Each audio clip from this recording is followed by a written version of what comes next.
ay talaga po nakikita natin kung paano tayo minahal ng ating Panginoon at kung paano siya ay nagsakripisyo at namatay at muling nabuhay.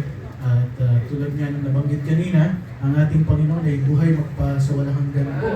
Hindi po yan yearly na namamatay tapos nabubuhay na muli. Right? So, minsan lang po nangyari yun, nung tinako siya sa krus ng Kalbaryo, at siya po ay doon namatay at inilibing, at after 3 days ay siya po ay nabuhay muli, at yan po ay hindi na nangyari pa. Ibig sabihin, yung pagkabuhay niya ay magpasawalang hanggan, at pangako niya po sa atin ay babalik siya muli para sa atin. Ang ating hinihintay habang tayo po ay nabubuhay dito sa mundong ito. Yes, thank you for that wonderful singing. Thank you for honoring the Lord today. Magandang umaga po sa inyong lahat. Good morning to everybody and a happy Lord's Day. Just like what I'm saying, last Sunday nandun po tayo dun sa Rockway, dun sa hall na iyon. Ngayon nandito tayo sa room at ibang oras, bagong lugar, bagong sounds, bagong ambience, and but we are very thankful to God dahil yun nga pong sinabi rin kanina na kahit saan tayo mapunta ay andyan po kayo lagi, at yan po ay talagang pinapasalamatan ko ng buong puso sa ginagawa niyo po, at hindi po yan ay para sa akin, hindi para sa ating Diyos na ating Ama na nasa langit. Alright, glad to see you today, at sa ating mga guests kung meron man, regular attenders, brethren, thank you for joining me today. And I pray that God will speak to all of us and be blessed. Tingnan po natin kung sino ang kasama natin sa ating Zoom. At tulad ko, nag-adjust din ako dahil sa Trian Events, nasanay ako dito yung screen. Ngayon naman, dalawa. Hindi ko alam kung saan ako titingin ngayon. Alright, so dito na ako dahil nasa sa harap. Ayun, sa harap. Okay. Alright, so ayan, recognize po natin ang ating mga nasa online, at ito yung mga malalayo sa atin, at yung iba naman ay minsan nasa trabaho, minsan may mga karamdaman, at sila po ay talagang sumasali po sa atin. Unahin ko muna si Ate Lucy. Si Ate Lucy hindi natin kasama ngayon kasi umuwi siya ng Friday ng gabi ba yun? Friday ng gabi. Thursday ng gabi. Okay, siya po ay umuwi kasi tinawagan siya ng kanyang anak, at si Kuya Jake daw ay medyo nahihirapan or ayaw na nang kumain, at siguro namimiss na talaga si Ate Lucy, at yun po, nagdesisyon na umuwi siya at masikaso doon po sa kalagayan po ng kanyang asawa. Pag-pray po natin na ang Panginoon pa rin ay gumawa ng milagro doon sa kalagayan po ng kanyang asawang si Kuya Jay, at we're praying na gamitin pa rin yung mga doktor at medisina maging maayos po yung kalagayan ng kanyang asawa. Alright, so Ate Lucy, welcome po. And of course, sa Abu Dhabi muna, balik ako sa Abu Dhabi. Alright, si Sister Marimar, okay, bumalik na po sila, at nice to see you there, kapatid. At si Kuya Kenneth, maaaring nasa trabaho, hindi ko alam, o nasa likod mo. Nasa Pinas pa. Okay, nasa Pilipinas pa. So, nauna ka lang. Alright, so again, kapatid, kung dinig ko po kami sa inyong tahanan, pakikaway lang. Pakikaway. Okay, can you please wave your hand? English pa. Okay, yun si Kenneth. Ayan. Kenneth, Brad, maraming salamat. At kasama ka na. Pwede pala yun. Zoom na siya, tapos naka-zoom pa yung isa. Anyway, thank you very much mga kapatid. Of course, si Nanay at saka si Tatay Erpe na nasa Pilipinas din po, at kami nga po nagpapasalamat. Nasa bagong lugar po kami, maaaring yung connection natin ay nagkakaroon din ng adjustment. So we understand that, at tayo po mga nandito.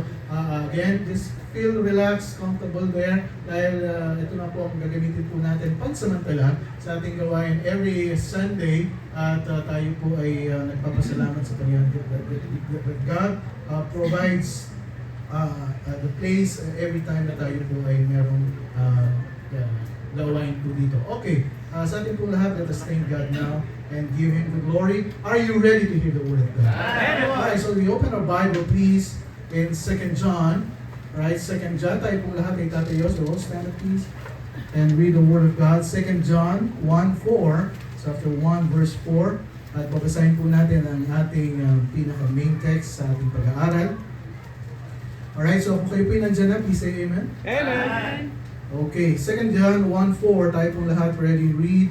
I rejoiced greatly that I found of thy children walking in truth as we have received the commandment from the Father. Tayo pong lahat, di mo manalangin. We thank you, Father, dahil meron po kaming privilege to serve and also to hear your word and opportunity to learn more about the truth of it. At kayo nga po, mamuna po sa amin. Linisin niyo po ang aming mga puso at isipan. Patuwarin niyo po kami sa aming mga pagkakasala. Mangusap po kayo that the Holy Spirit give us the challenge today. Maraming salamat po sa bawat isa sa aming mga kapatid na nasa online. Pangunahan niyo rin po. At aming Kuya Jake ay patuloy po kayo mag-provide din ng pangangailangan nila. Maraming salamat. Ito po'y dalangin ko sa pangalan ni Jesus. And all the people will say, you may be seated. Thank you very much. Alright, so patuloy po natin isama sa panalangin yung ating pong gawain dito. Mamaya, meron din po akong mga karagdagang announcement dahil sa mga schedulings po natin. Magkakaroon tayo ng konting mga adjustments din po. Ano po? Alright, so today, let's start. God bless you today. Let me start our lesson series, the call to live in the divine truth. The call to live in the divine truth. Ito po'y pagtawag sa atin na mamuhay sa banal na katotohanan. Right, yung 2 John and 3 John na pag-aaralan po natin ngayon ay we're going to point our study there over the next several months. Ito po yung months dahil nga po ito po yung series. And it will take a long time to go through these wonderful epistles, although they do contain, kahit na ito po yung mga maikling parte ng Biblia, ito po yung napakayayaman, some great insight and wonderful instructions ay nandoon po. The most important thing and the most important reality is divine truth. I will repeat. Ang pinakamahalagang bagay at pinakamahalagang katotohanan sa buhay nito ay ang divine truth. Ito po yung sabihin natin, katotohanan na nanggagaling po sa ating Ama, divine truth. It is the one essential, great essential sa ating buhay. And if you remember, yung storya po ni Mary at saka ni Martha, nung sila po ay binisita ng ating Panginoon sa Luke 10, if you still remember that, how Martha naging busy po siya herself with the preparation of the house. At si Mary naman, ay siya po yung umupo dyan, at siya po yung nakinig sa ating Panginoong Jesucristo. You know, Jesus himself said, you know, Mary, bakit masyado, sabi niya kay Martha, bakit ka masyadong aburido? Sabi niya gano'n kay Martha kasi niya nagre-reklamo. But siya, nakaupo lang dyan ako dahil kung ginagawa sa kusina, preparation and everything. Sabi ng ating Panginoong Jesucristo, you know, Martha, masyado kang busy. Masyado kang maraming iniisip sa iyong buhay. Ito nga si Mary, sabi niya, you know, Mary was seated in front of me. Sabi niya, listening to my every word. Hindi mo ba alam na si Mary chosen the best part? You know, the best part of life, and it will not be taken away from her. Sabi niya, yung pinakamaganda, pinakamahalagang bagay, ay ito'y pinili niya at hindi yan makakuha sa kanya. Kailan pa man. Well, mga kapatid, truly, the best place that you can ever be is under the hearing of the truth of God. Amen po ba? Amen. You know, truth is the priority. Let me just give a briefly survey of what the Bible says about divine truth. Ano bang sinasabi ng Biblia sa divine truth? You know, God is the God of truth. Ang ating Panginoon ay Diyos ng katotohanan. According to Deuteronomy 32 verse 4, He is the source of it. Ibig sabihin, kung hahanap ka ng katotohanan, ay pumunta ka sa ating Panginoon.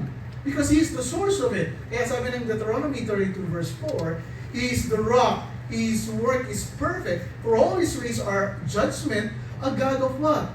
A God of truth. And without iniquity, just and right is He. So kung maghanap ka ng katotohanan sa mundo ito, ikaw ay pumunta sa ating Panginoon. Now, Christ is the truth and full of truth. Ang ating Panginoong Jesucristo, siya'y katotohanan at puno ng katotohanan. Sabi ng John 14:6, Jesus said unto him, I am the way. Sabi niya, ako nga yung daan eh. Alam, sabi pa niya, I am the truth. Ako yung katotohanan. And I am the light. Sabi niya, no man cometh unto the Father but by me. Walang papatungo sa aking Ama, kundi sa akin. Kung ikaw gusto mong maligtas, sabi nga, ay kailangan dumaan ka sa ating Panginoong Jesucristo. Kasi He is the way. At kung gusto mong malaman ng katotohanan ng ating Panginoon, He is the truth.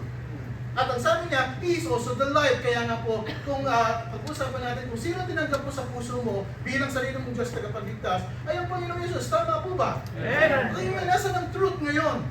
Di ba sabi nga natin, ang truth ay nasa puso natin. Because He is the way, He is the way, He is the way to heaven.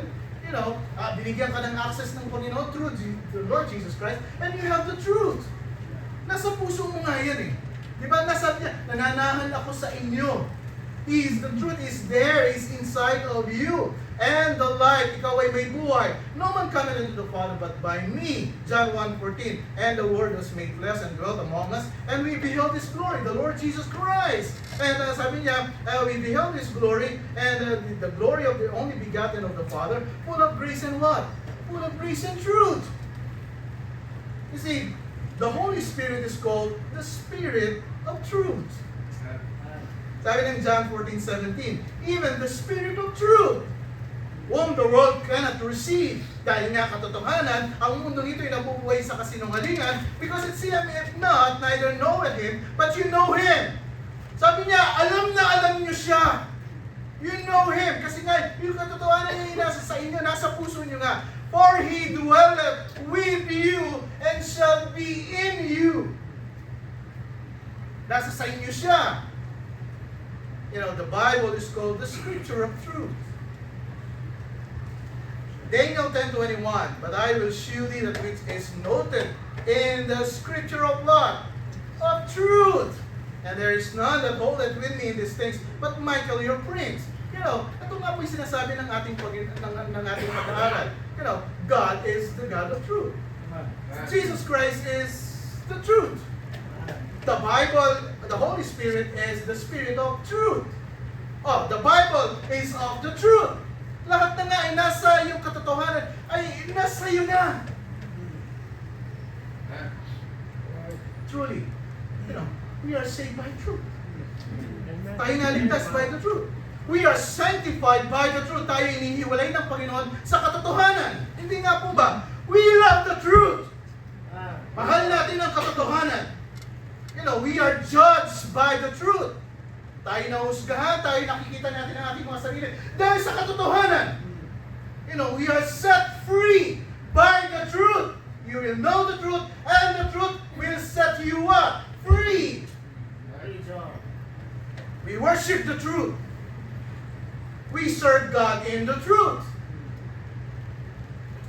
We rejoice in the truth. We speak the truth. We think on the truth. You know, we desire the truth. Ang gusto natin, katotohanan. We manifest the truth. Pinapakita po natin ito sa ating buhay. We hear the truth.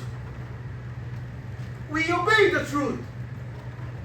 Most comprehensively, we walk in the truth. That is to say, we conduct our lives in the realm of the truth. It determines how we think and how we speak and how we act. Ito po yung pinakabasyan po natin ay katotohanan. Really, the Bible is very clear. There is a call. Merong panawagan ang Biblia to live in the truth. Tayo mabuhay sa katotohanan and live by the truth. At mabuhay tayo sa katotohanan. Particularly to us children of God. Now, with that as a background, let me read to you the opening verses, the opening verses of John 2, 2 John 2. Ano sabi niya? 2 John 1:1. The elder unto the elect lady and her children, whom I love in the truth. And not I only, but also all they that have known the truth. Verse 2. But for the truth's sake, which dwelleth in us, and shall be with us forever. Grace be with you, mercy and peace from God the Father, and from the Lord Jesus Christ, the Son of the Father. What? In truth and love. You know, I rejoice greatly that I found of thy children walking in truth. They are living in truth, as we have received a commandment from the Father. You know, 5 times dito po sa mga verses na ito. You know, you have a Greek word, aletheia, or aletheia, you know, meaning truth. You know, John clearly here is writing in the realm of truth. Ako ay sinulat ko ang 2 John, 3 John ay dahil sa katotohanan. You know, kasi nabubuhay ako sa katotohanan, sabi ni John. And in every sense, sabi niya, sa lahat ng kanyang pagkaunawa, I was informed, I was controlled, and I was motivated by the truth. John has written this brief letter. Ito po yung napakaikling mga sulat sa Biblia to call us to that same truth. In a world full of lies and liars. Right. Sinulat ang 2 John, 1st, 2nd, 3rd John. It's because he's writing it because of the truth. Ito yung panawagan ko sa inyo, sabi ni John.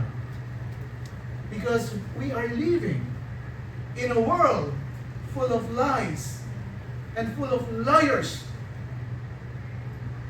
This is, by the way, also the emphasis of his 3rd letter. In the 3rd letter of John, he wrote this one, the first 4 verses also. 3 John 1:1. Take note, ang tinitingnan po natin dito ay ang 2 John at saka 3 John.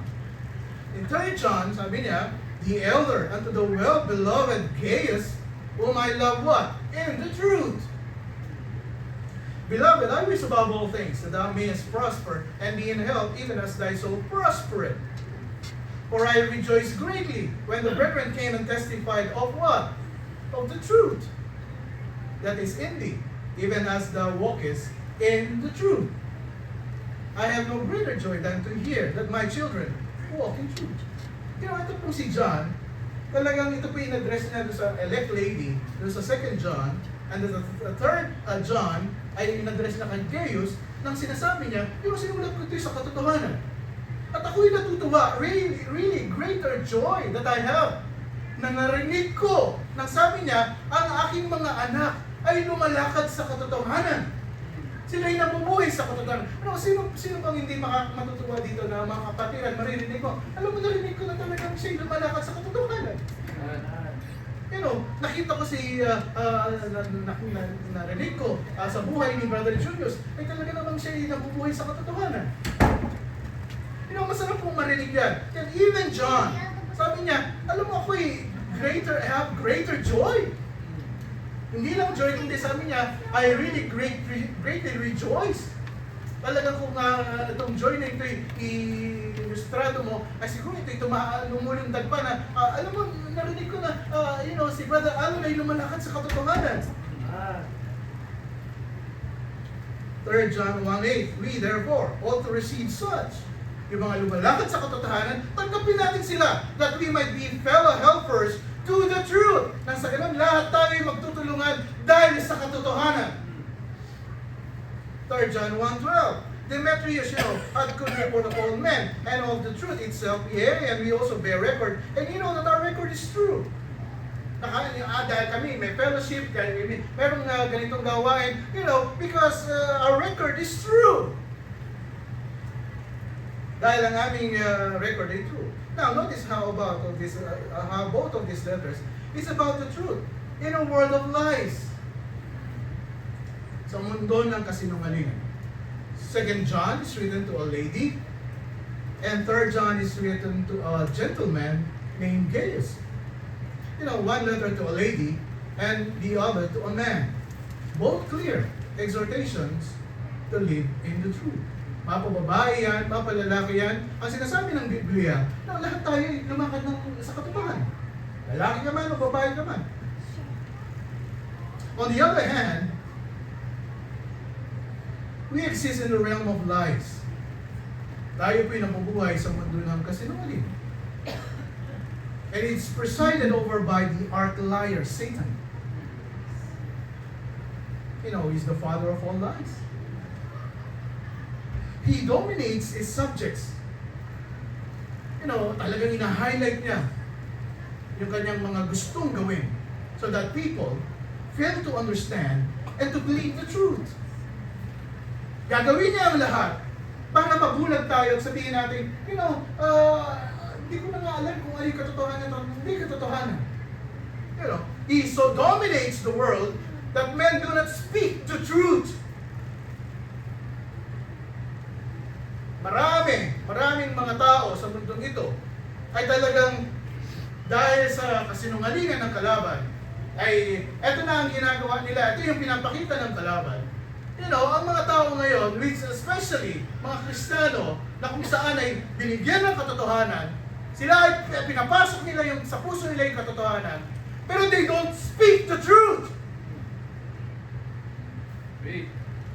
You know, in fact, in Jeremiah 9:5, sabi niya, you know, they are skilled at teaching their tongues to lie. Napakatatalino nila. You know, napakagagaling nila na yung kanilang mga dila ay talagang dila ng kasinungalingan. Jeremiah 9:5, they will deceive everyone his neighbor and will not speak the truth. They have taught their tongue to speak lies. You know, ano pa dito, talagang tinuruan nila yung mga dila nila, magsinungaling ka. And weary themselves to commit iniquity. You know, wala naman nakakita sa iyo. You know, wala naman si Pastor Art dyan. You know, malayo ang ating mga kapatiran. Hindi ka nakikita, you know, you commit yourself to iniquity. Hosea 4:1, you know, there is no truth in them. Walang katotohanan sa kanila. Isaiah 59:4, they do not plead for truth. Jeremiah 9:3, they are not valiant for the truth.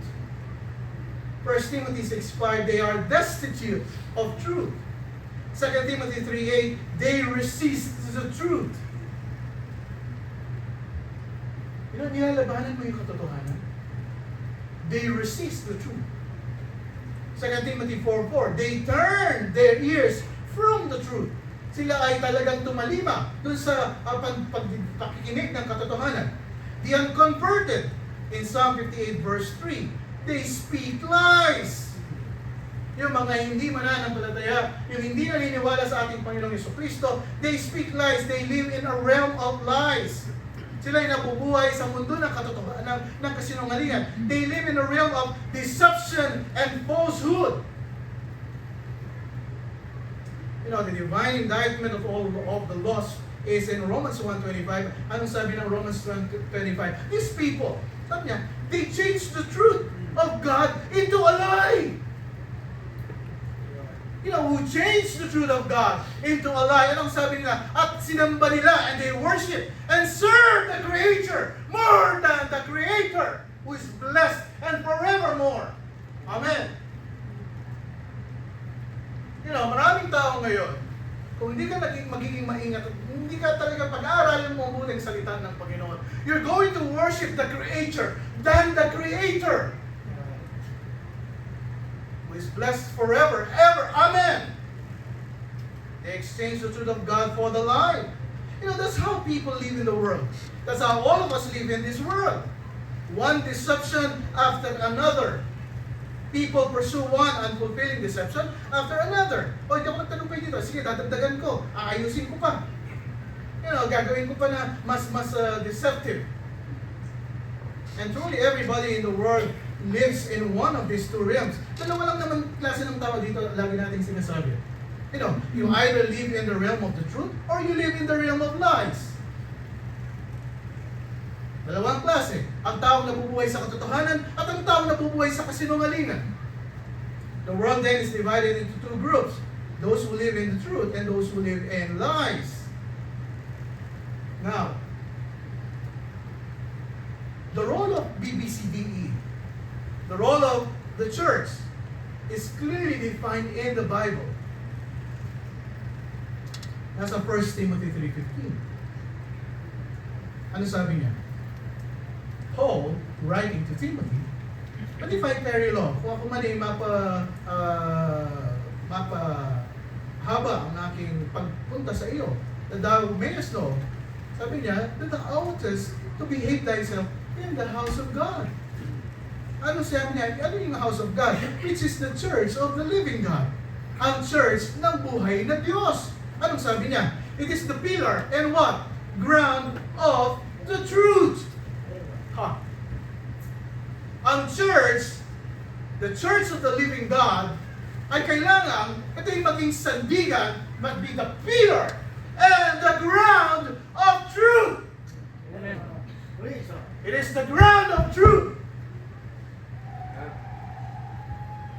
Ang church na binigay po sa atin ng Panginoon dito, ang pinaka-role niya, the responsibility that we have here in the house of God, which is the church of the living God, as this church is the pillar and ground of truth.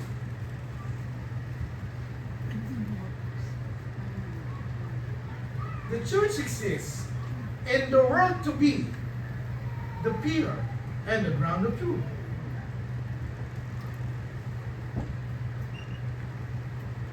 And if the church ever abandons the truth, then it ceases to be the church of the Lord Jesus Christ. Amen. Diba? Amen. Kung dito sa ating ginagawa dito, hindi katotohanan ang ipapahayag po natin. Hindi katotohanan ang ipag-aaralan po natin dito. Sabi ko nga po sa inyo, mag-uwian na lang tayo ngayon. Sabi ko, I have my own profession. I have my own job. I have my own family. I have my own personal life. Pero sabi ko, if I'm going to just waste my time standing here, at hindi totoo yung ipipreach ko po sa inyo, what's the point? What's the point of standing here? What's the point of you telling you, okay, dito po tayo sa lugar na ito, dito tayo sa ganitong oras dito, dito po ang gagawin natin, ito po yung mga ganito natin, minsan mapapasermon pa ako, mapapasigaw pa ako dyan. You know, what's the point of all this? You know, if the church ever abandons the truth, pagka yan ay pinabayaan mo na, then it ceases to be the church of the Lord Jesus Christ. You know, this is what the Apostle Paul writes to Timothy, who at times is pastoring a church in Ephesus. And what does it mean when he says the church to be the pillar and the ground of truth? You know, this Ephesus, the Ephesians would have understood that. Kung sinulat niya, naintindihan nila kagad kung ano yung sinusulat sa kanila ni Pablo. Because there was this massive edifice built to Diana, the god of the Ephesians. Tingnan natin. You know, this Diana, the god of the Ephesians, yung mga taga-Ephesus. Ang Ephesus ay nasa gawing Turkey. Kung nakarating na kayo ng Turkey, nandun siya sa gawin doon, hanapin nyo na lang kung gusto nyo makita. You know, Diana sounds like a lovely name. Meron ba Diana sa pangalan sa akin dito? Buti na lang, wala. Kung ay mo sa akin, kung pangalan yun, Diana, ano? You know, and it is, you know, lovely name ng talagang Diana.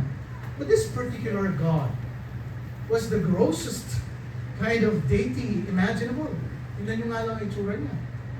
Yeah, yung tenga pa nga lang, dami niyang mga, di ba? Anong kinaganda niya? Tapos yung katawan niya ay ganyan-ganyan. Ano ba yung mga pinaglalagay dyan? You know, in fact, she's an image of an animal. And a very ugly one at that. The temple was massive. Yung kanyang templo ay napakalaki. It was one of the 7 wonders of the ancient world. And along with the hanging gardens of Babylon and the pyramids and others, architect, yung mga history natin of architecture, alam nyo yan. And the great feature that struck you when you saw the temple of Diana was the pillars. O pagka nakita niyo po ito, talagang mamamangha kayo sa mga pillars na nakalagay po dyan. At nung yan po ay talagang kagandahan, ibig sabihin yung time na yun, there are 127 pillars there, if you're going to count it. They are massive pillars. Kung nakarating na kayo ng Intramuros sa Maynila, makikita nyo yung mga edifice doon, di ba? Mga ganyan, yung tipo. O, nakita nyo yung mga poste ng malalaki na may mga design sa tuktok at iba yung design sa baba. Yan yung pinag-aralan ng architect natin yan. You know, there are 127 pillars there, massive one. At ito po mga pillars na ito ay talaga namang ginto.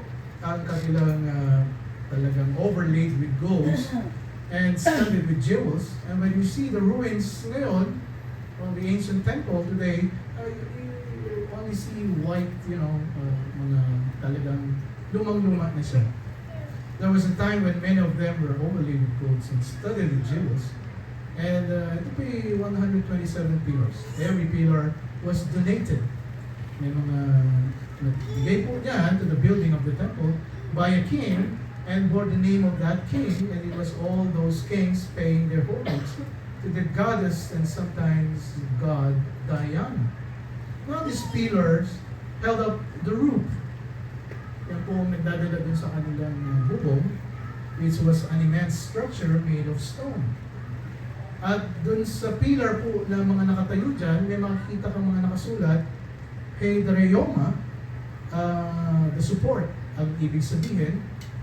And as I said, the ground is cold, but these are hydroma support, pinaka-foundation.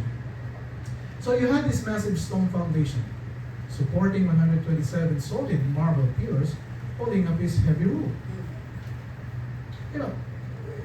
That whole edifice, ito pong napakalaking struktura ito, the whole massive structure, with its foundation and its pillars, and its roof was of truth, a testimony to Satan. It was a testimony to lies. It was a monument to deception. Ang sabi ng Biblia, doon sa ating nabasa, 1 Timothy 3:15, the church, true and genuine, on the other hand, is to be the monument of the truth. Ang church dapat ay maging pillar and ground of the truth. Mga kapatid, kailangan natin maintindihan po ito. We exist to represent the truth. Tayo po'y nabubuhay sa mundong ito because God wanted us to represent the truth. That is our mission and that is our purpose. And failing to uphold and live the truth, we cease to be the church. I will repeat. Pagka po tayo, hindi na tayo nabuhay sa katotohanan. Hindi tayo nabuhay sa kalooban ng ating Panginoon. We fail to uphold and live the truth. We cease to be the church. Huwag na tayong tawaging church kasi wala naman tayong, ginawa dito kundi mag-deceive sa bawat isa, I was entertained with the service, para kami nasa concert pagka kami nananambahan. At, ang dami namin mga ginagawa. At, kung ako para akong nanood sa, galing ako sa movie theater and everything, talagang kailangan po natin makita na pagka Sunday, tayo po'y pumupunta sa isang lugar na kung saan ang pinaglilingkuran po natin ay ang Diyos na buhay.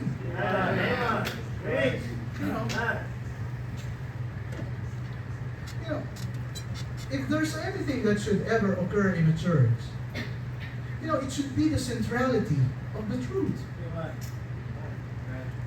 The revealed truth of God's Word. And sadly, people treat the church so flippantly today. Ang maraming mga Kristiyano ngayon, pagka narinig na lang church, marami namang mga churches dyan, doon na lang ako, dito na lang ako, ganyan na lang ako, at ito na lang ang gagawin ko. Ang sa kanila, church is like napakaliit na bagay na lang sa kanila.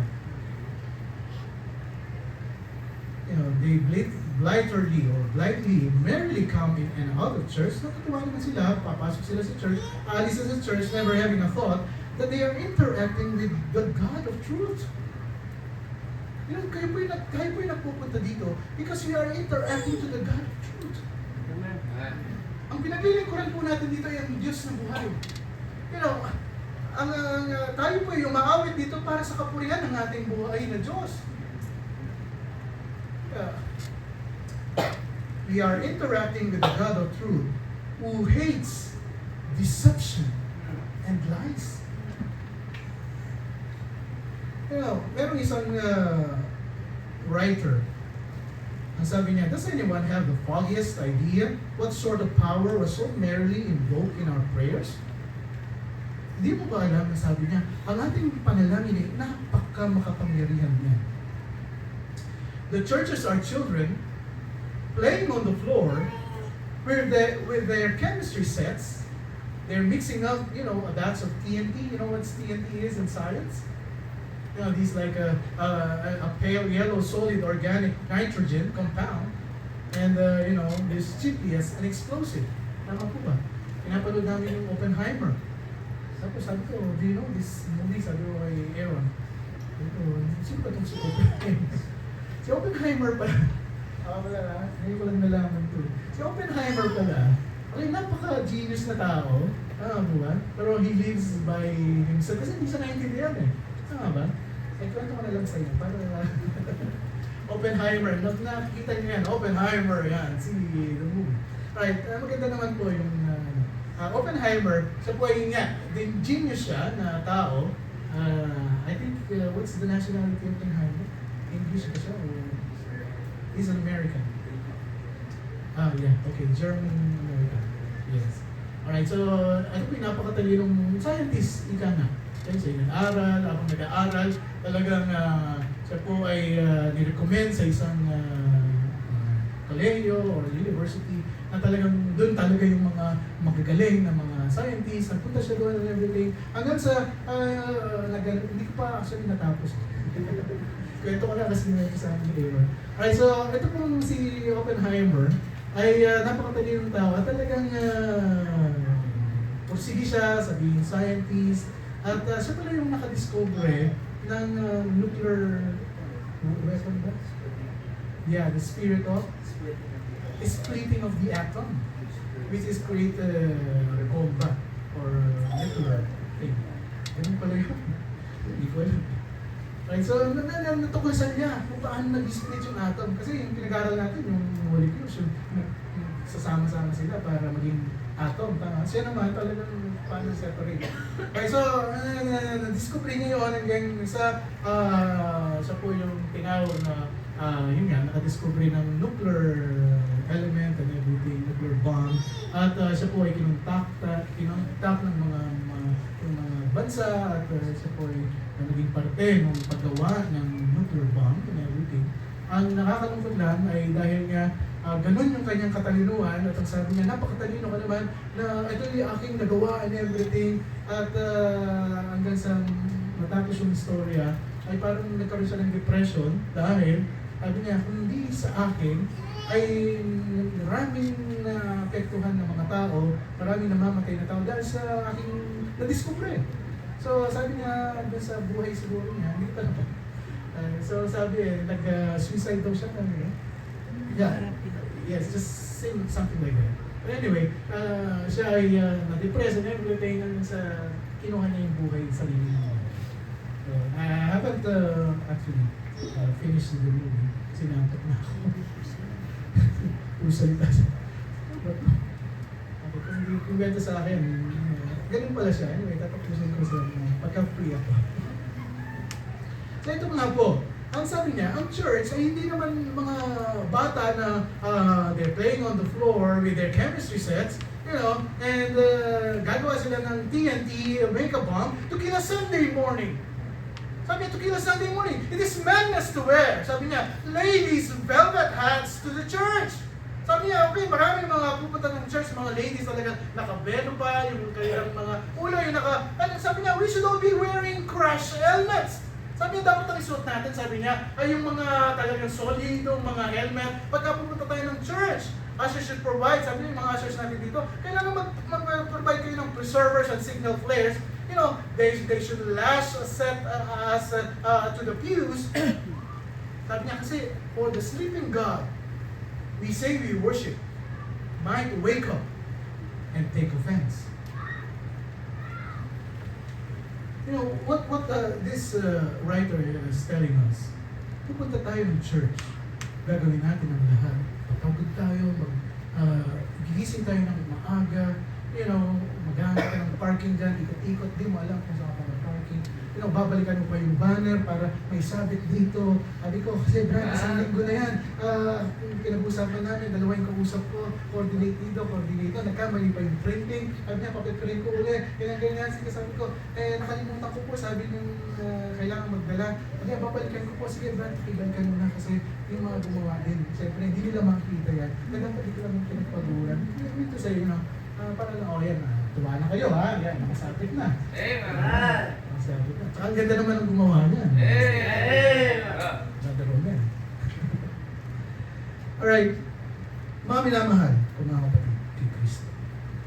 The true church is the pillar and ground of the truth. It proclaims the truth. And the people who are there, who are here, come to hear the truth. And the truth, of course, is the revealed truth of God. The only truth that we will know is that which God has revealed to us, and that, of course, is revealed in the Scripture.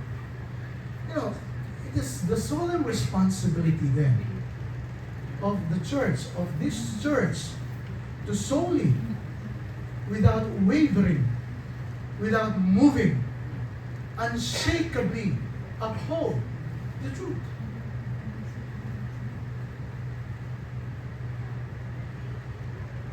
And we highly take note on this. The church does not utter the message of truth. Di po ako ang gumagawa ng katotohanan dito. Pareho lang tayong tao. Imperfect. Hindi po ako ang...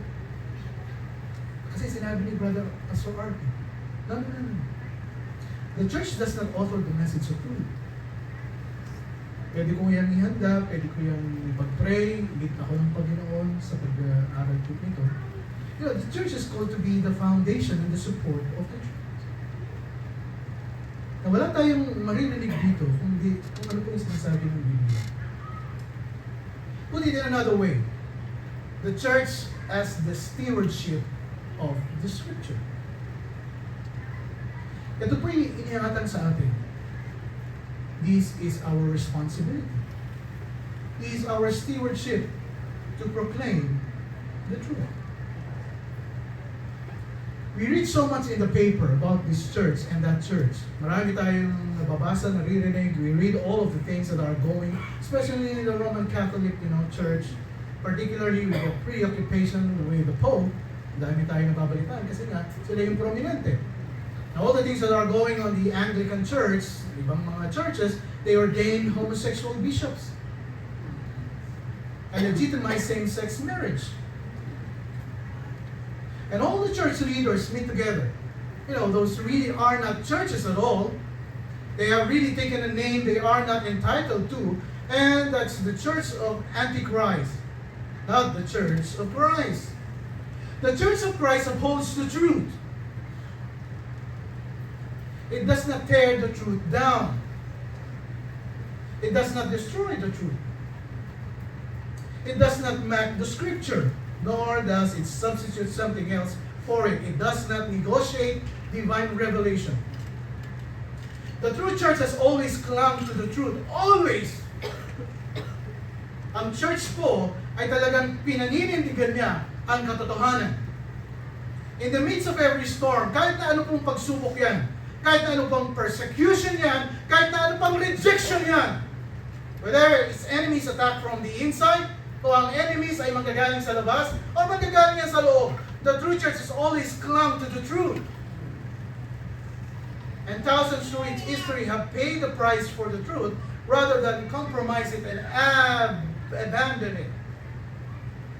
Mas gugustuhin natin tatayo tayo sa katotohanan kaysa sa i-abandon po natin ito. I admit that our challenge is not that we might be killed for the truth. In fact, it will probably be better than holding on to the truth. Mas maganda, panghawakan po natin ang katotohanan. Because if there were outright or complete persecution against those who believe the truth, all the hypocrites will disappear. I will repeat.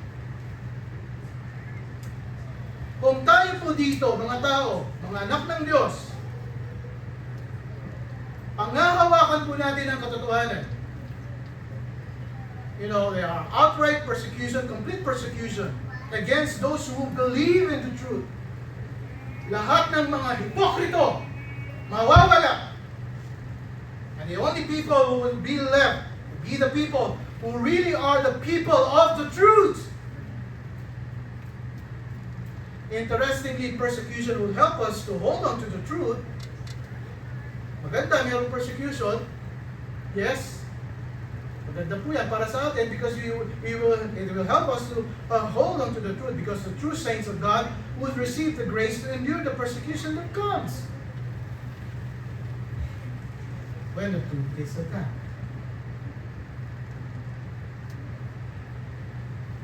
We have something far worse than being killed for the truth. You know, we might be rejected by our society for the truth. We might be considered as offensive and divisive. Minsan, may isip tayo na, napaka-offensive mo naman, puro katotohanan, puro ka ganyan. Defensive, divisive mo naman. Ayoko na nga dyan kasi puro katotohanan ikaw. You know, we might be looked at as an alien. Nag-iiba ka, nag-iisa ka. Puro ka katotohanan. You know, we might be vilified or even at best treated with indifference. We might be rejected by those around us. And so in order to avoid that, we compromise or even set the truth aside that offense. Ang nangyayari pa sa maraming tao, mga anak ng Diyos, na kung saan, ayaw na makitang na-offense, sige, mag-compromise na lang ako sa katotohanan. Sabi ko nga sa inyo, when you stand for the divine truth, many will get offended. Pagka tatayo ka sa katotohanan, napakadami mong ma-offend. At this point, I want just to say a personal word. We are who we are. Tayo po'y binigyan ng kaligtasan ng Panginoon. Huwag kayong mahiya dyan. You know, yung Kristong pinapasok niyo sa puso niyo ay hindi lang daan, hindi lang buhay, kundi siya yung katotohanan. Ang katotohanan ay nasa sa iyo. You know, do you ever worry about what people think about you say? You know, meron magtatanong sa akin, Pastor Art, ikaw ba hindi ba nag-iisip sa mga sinasabi mo? At yung iba ay ganito, mga hindi nila, actually the thought doesn't enter in my mind. You know, I'm not trying to be harsh. I'm not trying to be unloving. And I'm not trying to be unkind even. And I'm not trying to write, roughshod over people, either their understanding or their feelings. But you see, what men think bears very little weight to me. You know, hindi po heavy burden sa akin yung, kung ano sasabihin nila. Meron nga nagsabi sa akin, sabi niya, nasabi mo yun sa isang, matagal na pastor, na ikaw ay ganito ang sinabi mo at ganito yung... Kaya sabi ko, ako hindi ko naman intensyon na makipag-away. You know, I cannot deny my faith. Hindi ko pwede i-compromise ang aking pananampalataya. Sabi nila, nagbabago ka, nag-iba yung way ng yung ginagawa and everything. Sabi ko nga po sa kanila, no. Ako yung pinagpapatuloy ko kung ano yung natutunan ko ay simulat sa pool. Wala akong binago, mga kapatid. Wala akong ginawa, wala akong in-offend, ang sinabi ko lang, ito yung tinuro sa akin, ito yung natututunan ko, ito yung nakikita ko sa Biblia. Tuloy-tuloy ako. Kaya ang tanong dito, sino ang nagbago? Ay, hindi ko alam. Pero ako, ito yung aking pinag-aaralan dito. You know, I'm not trying to be, be somebody, in the ministry. But you see, mga kapatid, what men think bears very little weight to me. It's a heavy burden for me. There's a far greater weight that I feel, and it is the weight of the revelation of God. Na kailangan, sabi ko nga kanina, Brother Julius, ikaw yatang tumawag sa akin dito. Sabi ko, gusto mo ikaw na mag-pastor dito? Binibigay ko na sa iyo lahat. Sabi ko, hindi madali. This is a heavy thing to me. The truth of God is very heavy upon me. Nung practice natin yung Thursday, sabi ko, okay, lahat naman kami pagod, lahat kami ganito. May mga meetings kami na minsan tumataas yung boses ko. Sabi ko, Panginoon, kung ako lang, ayoko gawin yun. Ayoko manermon, ayoko mag-personal, ayoko mga because I'm done with, tapos na ako dun sa mga ganun. Sa aking buhay sa spiritual life ko. Tapos na ako dun sa mga spiritual na nagtatampo, yung mga ganun. Wala na. Kung meron man, sabi ko sa Panginoon, ikaw na bahala. Because that's my intention. The truth of God is very upon me. It is the greatest way that I feel in my life, but by far, the glory of God. Kaya titignan niyo po yung mga verses po natin dito. It is for the glory of God. Yung ating mga pagka nagsisimula tayo, it is for the glory of God. Yung mga awitin niyo, it's for the glory of God. Pagka nag-usap tayo ngayon, for the glory of God. Amen. Kausap po kami ni Pastor Claro last Friday and said, kasi sinasabi sa pastor yung po kahon ng pagpapala ay sinunod namin at nagpapasalamat sa akin ganun gano'n. And Pastor, our church might not be the popular church compared to any, but I told the members and the brethren here, sabi niya, my prayer is that the Bible Baptist Church Household of Faith, sabi niya, be known to be giving the glory of God. Hindi ko na nag-uusap sa mga gano'n, ha? Pero siya mismo nagsasabi sa akin, alam mo, ang panalangin ko talaga yung church, mawala mo lang sa mundo nito. At yung magpapatuloy na magbibigay ng kalulatin sa ating Panginoon. Sabi ko, prayer ko rin po yan sa Bible Baptist Church, Dubayan Grace. In fact, sabi ko nga, ang prayer po namin ay talagang after 1, 2 years, 3 years time, sabi, makakuha kami ng isang lugar sa Burj Khalifa. Amen. Pero mga imposible, wala naman. Sabi ko nga, ang Bible Baptist Church, Dubayan Grace, will be represented na talagang ito yung church ng Panginoon na talagang tumatayo sa katotohanan. Church kayo church kayo ng katotohanan, nakatago kayo sa isang lumang building na ganito. Di ba? Ang AC, ako mo, umalis na ito nga parang talaga na experience natin. Pagka unang araw natin, sira ang AC. Although komportable naman tayo, kaya maraming mga fans mo.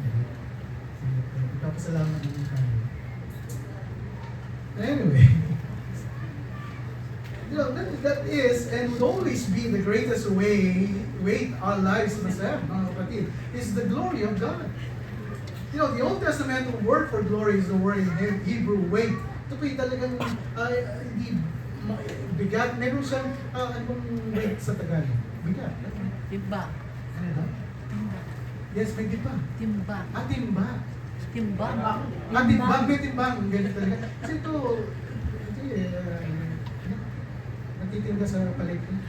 Di ba yung mga natitinda sa palengke, tawag nila palengkehan? Sa Cubao. So, yun. So, ano yung market mo doon? Nepak Humar. Nepak Humar. Ayan. Merong timbang. Bigat, may timbang. I have rather heavy weight view of God and His Word that should weighs heavy on us, on me and you. And nothing equals the weight of that, mga kapatid. Walang higit sa timbang na iyon. Human opinion, popularity, whatever bears very little weight. Kung ikaw ay sikat kaya sa akin, that's very little weight. Kung popular ka kaya sa akin, that's fine. It is a feather compared to the weight of the revelation of God that we feel. Check this one out, mga kapatid. God has exalted His Word to the level of His name. Ang kanyang salita ay kasing timbang, kasing bigat ng kanyang pangalan. Psalm 38, verse 1. I will praise Thee with my whole heart before the gods will I sing praise unto Thee, Panginoon. I will worship toward Thy holy temple and praise Thy name for Thy loving kindness and for Thy truth. For Thou hast magnified Thy word above all Thy name. Sabi niya, ang iyong salita ay kasing timbang ng pangalan mo, Panginoon. In the day when I cried, Thou answerest me and strengthen me with strength in my soul. All the kings of the earth shall praise Thee, O Lord, when they hear the words of Thy mouth. Yea, they shall sing in the ways of the Lord, for great is the glory of God. His word is as heavy as God is weighty. And I feel the weight of that. study and preaching is so intense because this is my responsibility. Minsan maghapon ako, pagkatapos ko ng trabaho, punta na ako dun sa laptop ko, pero kailangan ko mag-aral, meron akong free time sa school, sabi ko, makikinig ako ng mga lesson, mga tutulong dun sa preaching and everything. Sabi ko, hindi ko ginusto to. Nakakausap ko si Froilan, sabi ko, Brad, meron bang vacancy sa inyo? Yun, he's an architect. Froilan is an architect. Kanya, marami kaming mga ginagawang project, meron na kami kailangan. Wala ba? Opening sa inyo, yan lang sabi ko, pagka bumalik ako dyan sa profession ko, mauubos na naman yung oras ko, wala naman akong time sa preparation and everything. You know, this is the calling of every man of God. Ito po yung panawagan ng Panginoon sa mga tao, sa mga kalalakihan ng Diyos, for every teacher of the Bible. Kung ikaw magtuturo sa Biblia, talagang kailangan mong ituro yung katotohanan. Every leader in the church, every pastor, and every elder, at least, you know, this is what the church is about. We are the pillar and the ground of the truth. Amen. Dapat, ito po yung pinaka-matimbang po sa atin, no matter what. Nothing is as important to me as divine truth. For it is divine truth that I know God. It is the divine truth that I know Christ, the Holy Spirit, and our salvation. That I understand everything I need to understand that matters. I'm going to post now. Pagod na ako. Alright? And John felt greatly with the weight of the truth as well. Kaya ito po yung sulat niya sa 2nd at 3rd John. To call us to live in God's truth. Tayo po'y tinawag ng Panginoon para mamuhay sa katotohanan. Sa mundong ito, na tayo po'y napapalibutan ng kasinungalingan at ng mga sinungaling, kailangan po talaga natin ang katotohanan ng salita.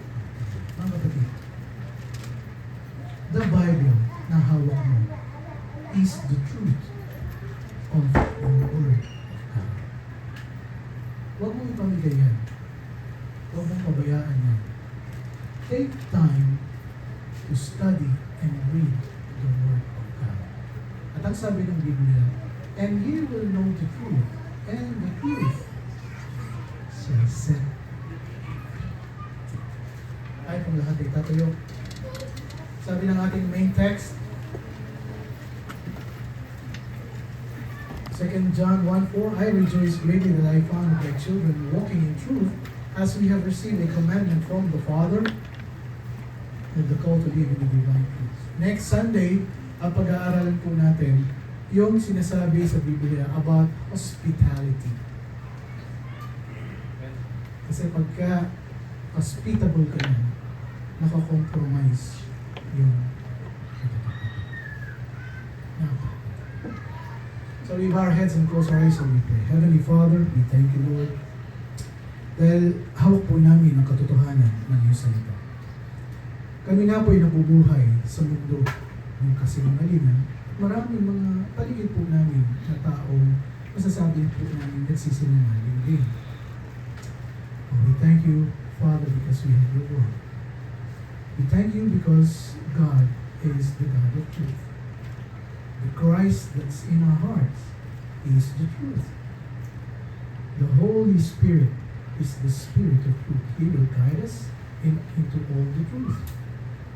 The Bible is the truth. And we thank you, Father, because we have a church which is the pillar and the ground of truth. That's amin na po lahat, Panginoon, katotohanan. Patuloy na pong buksan ng aming puso at isipan.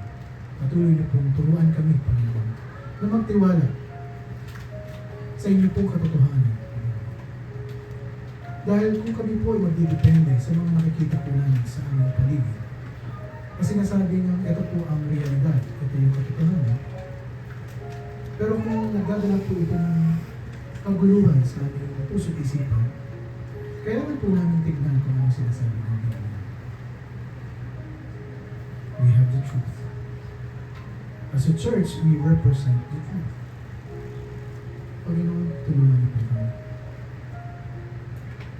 Truly, pagka Tumayo po kami sa katotohanan. Then you will get it from me. Tulungan niyo po kami na hindi po kami ma-distract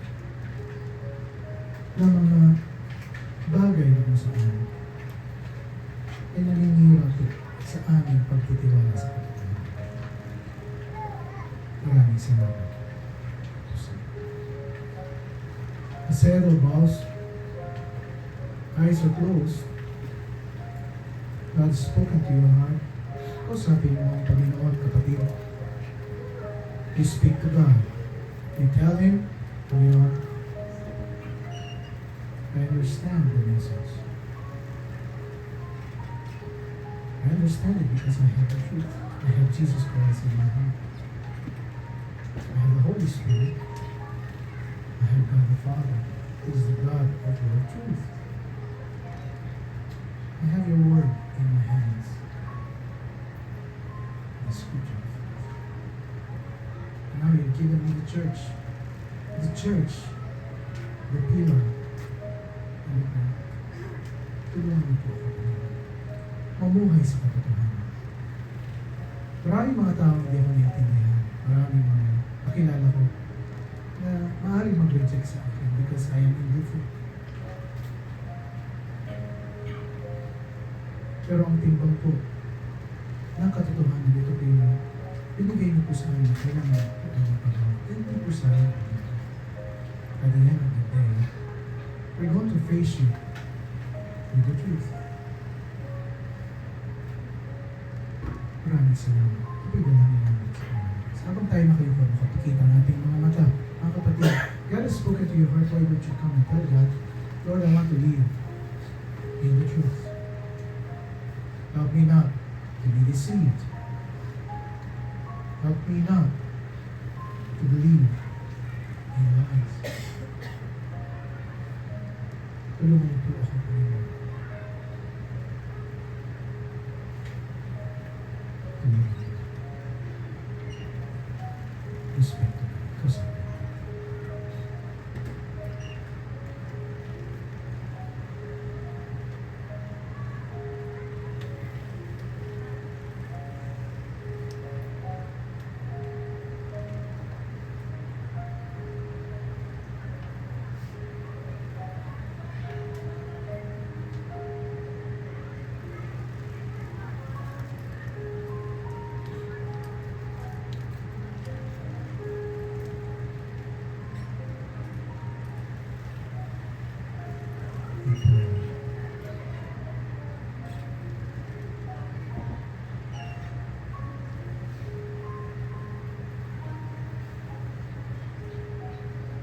Let's find a partner. Tayo po'y mananalangin sa bawat isa.